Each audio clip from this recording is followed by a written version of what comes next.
Well, the roller coaster season started out with some enthusiasm, only to end in a whimper. Let's face it, for North American parks, 2024 was not a strong year. I started to feel a little depressed watching all my European friends get on their new roller coasters like Hyperia and Voltron, only to feel even more jealous as we waited to get any positive word out of Cedar Point that Top Thrill 2 would be opening any day.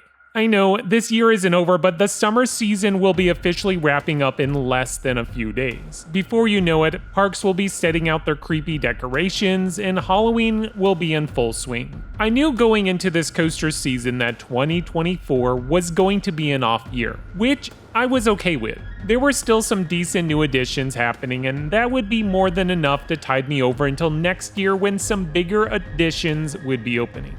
Well, a couple of those new additions turned into next year additions. I know there's the possibility that Top Thrill 2 could open back before the end of the year, but those days are rapidly fading. To get a little personal here, I came into this year on a slump. I had no major trips planned, and with nothing on the horizon to keep my eyes peeled, I started to lose my vigor. It wasn't until I visited Cedar Point for their Top Thrill 2 preview day that I got that spark reignited. Honestly, it has been quite some time since I had those same feelings that washed over me during my first ride on the coaster. You could feel it in the air, the energy, excitement for this reimagined thrill machine. I was so happy even though I only got one ride. I was having a blast just watching others having a great time. With no major plans in sight, I felt content that maybe I would add in a few more days at Cedar Point throughout the summer so I could get some more Top Thrill 2. Well, unfortunately that never happened as Top Thrill 2 never opened for the remainder of this summer. The disappointment didn't end there as two other major roller coaster projects seemed to lose momentum mid-summer.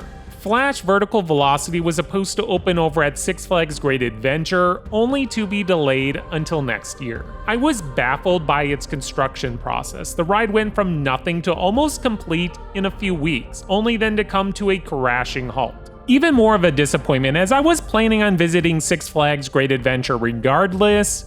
I even went as far as getting my son a season pass as he doesn't have the membership which myself, Kara, and Braylon have been grandfathered in, but nonetheless we haven't been to Six Flags and I don't know if we will this year. With Flash being delayed, it really took the wind out of our sails and made me consider just taking the hit with a season pass purchase instead of investing more money into a weekend trip. The same could also be said of Georgia Surfer at Six Flags Over Georgia. I wasn't planning on visiting that park this year, but it's still disappointing to see yet another roller coaster with construction delays bleeding into 2025.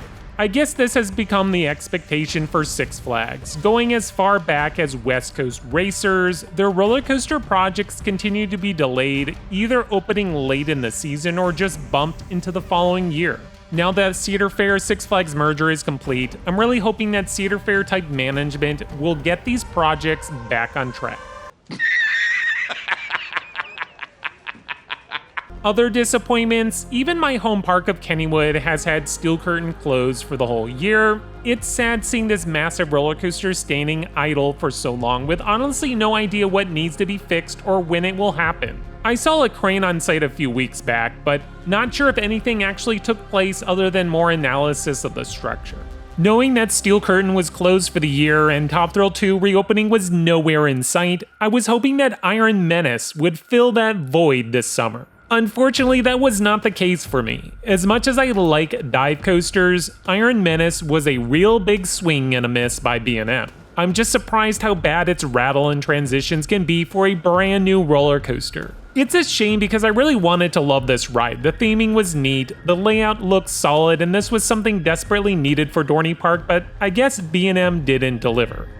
So to what my actual point of this video is, I'm not really sure, maybe just venting some frustrations that I think many North American coaster enthusiasts have felt this year. Now, I still have some exciting things to look forward to. As the release of this video, me and my family will be starting our Florida journey, ready to revisit some favorite destinations like Carowinds, Walt Disney World, SeaWorld Orlando, and Busch Gardens Tampa. There is still fun to be had this year. Not every year has to be the greatest year for roller coasters, unless you're living across the pond, but anyways, fall season is still coaster season, and I plan on using up every moment of it I can.